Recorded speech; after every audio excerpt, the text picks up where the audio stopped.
I'm called Aisha Tumanu. I come from Cameroon in Central Africa.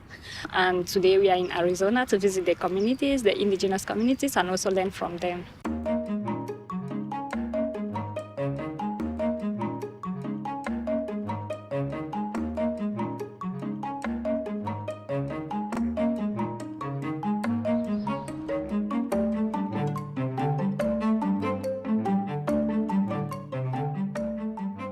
We're here with a really fantastic group of our Indigenous partners, women from around the world, 6 different countries, who have been thinking about and wanting to act in solidarity with Indigenous people here in the U.S. We're going to learn from each other the issues that Indigenous women are facing, not only around the world, especially they would like to learn from us what Indigenous women are facing here in the U.S. I came here in partnership with Madre to bring a delegation of Indigenous women from around the world, from 4 of the 7 sociocultural regions of where Indigenous peoples exist. Our mission was to bring them here to expose them to Indigenous peoples issues in the United States, and specifically to Arizona, to begin to understand the complexity of Indigenous peoples, the diversity of Indigenous peoples, particularly in rural, reservation, urban, and the reality of immigrant Indigenous peoples in this region of the country. People all around the world right now are reading about the human rights crisis on the U.S.-Mexico border. And we're here as part of our No Borders on Gender Justice campaign. We've heard a lot of incredible stories of people who really risked their lives to come across the border.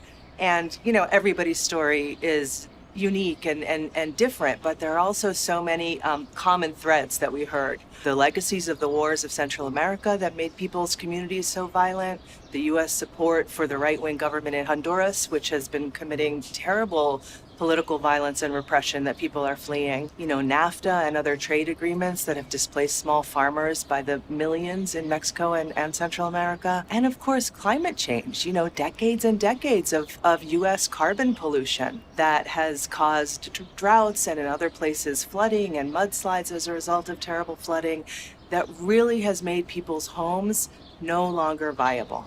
Climate change has affected us a lot within the indigenous communities because we mostly are pastoralists, so we depend on our cattle, and we have been facing a lot of drought. Our cattle have been dying. Climate change, for example, you can't talk only in one place. You'll have to talk here when you are discussing about sustainable development goals, when you are talking about biodiversity conservation, when you're talking about forest issues. You know, people have a right to their homes being viable, and it's important to protect that right. I think everyone in the world can understand that.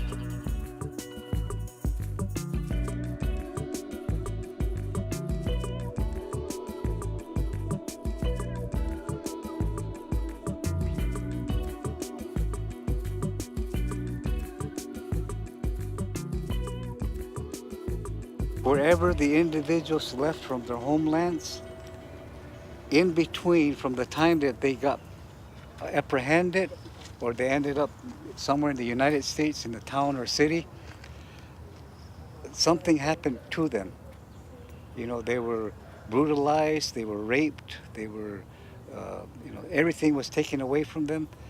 But to be able to be in the United States and then try to maintain a lifestyle like a job and whatever, we will never know whatever happened to a lot of these people. I've been asked to help the Guatemalan consulate and the Mexican consulate to search for bodies out here throughout the whole reservation. It's just like what also happens in Africa when they are crossing the Mediterranean from Africa. They are all mixed, different African nationalities, and even you have some also coming from Europe and passing through by from not Europe but Middle East, and they all come and get into this boat which has thousands and thousands of people, and maybe not all of them will make it across because it's first of all overloaded, and they pay a lot of money to go through.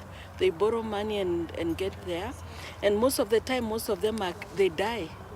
And as you say, it's difficult to trace some of them because when they go into the waters, now nobody will get them easily.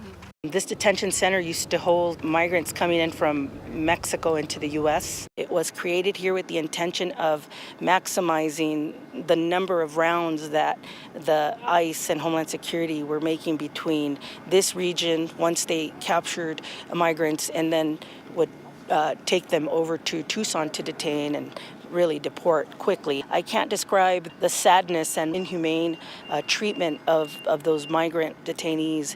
Women around the world stand with Indigenous peoples here for human rights. The migration we have on the other side and the conflict we had is a bit different from what you are experiencing, but the challenges are almost similar. Indigenous Peoples area has been taken by the government. Sin embargo, hemos visto la migración de nuestras ciudades hacia la ciudad Guatemala, por ejemplo. Y hemos visto lo que puede sufrir un migrante que llega a ciudad, como pienso que también debe sufrir a lo largo de caminar todos los centroamericanos que quieren llegar por acá, incluyendo mexicanos, obviamente. Sabemos también que algunos han muerto, sabemos los malos tratos y sabemos también lo que sufre el padre o la madre cuando sus hijos también son deportados o se deporta uno de ellos dos. Entendemos perfectamente la problemática. Whether we are in America, whether in Africa, whether in Asia, all of us are indigenous and we have the same issues. The women that we work with, although there is a lot of need and suffering in their own communities, they're leaders. In 1985, Indigenous women came together at the Fourth World Conference of Women in Beijing, China. They came together and met for the first time and made an agreement that they would return to their communities and organize themselves locally, nationally, continentally, and ultimately globally. This delegation represents a small example of that movement. We as Indigenous women here today, we want a brighter chapter for our people, for our children. Within our community, we face a lot of challenges like high rate of illiteracy among the women, so we encourage mostly women to go to school. Indigenous women are always shadowed by the dominant caste, by the men, even from the indigenous men. Nosotras las mujeres indígenas nunca vamos a quedar cerradas, boca cerrada, no se puede, hay que ayudar a las mujeres, a los niños y a los adolescentes. You know, being in a space such as this place, we're not always welcomed here. And as you all know, we have to fight, we have to kick the door in to be here. And so again, I'm just incredibly inspired that you're all doing the same thing. Your stories are very heartfelt. All the struggles that we've had bringing up our children in a society that wants to see us gone, in a society that's not our friend sometimes, but we're doing the best we can. And having you here is very comforting. What Madre is trying to do right now is really two things. I mean, we're working to help protect people who are most under attack by the policies of the Trump administration, contributing to that effort here in the US and doing that with our partners around the world. And we're also trying to do something else that's a little less concrete but really important.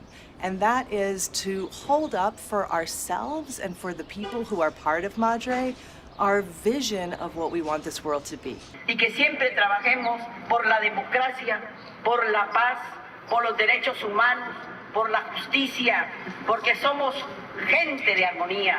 Somos gente que siempre estamos viendo esa armonía entre la madre tierra, la madre naturaleza y las personas. Muchas gracias.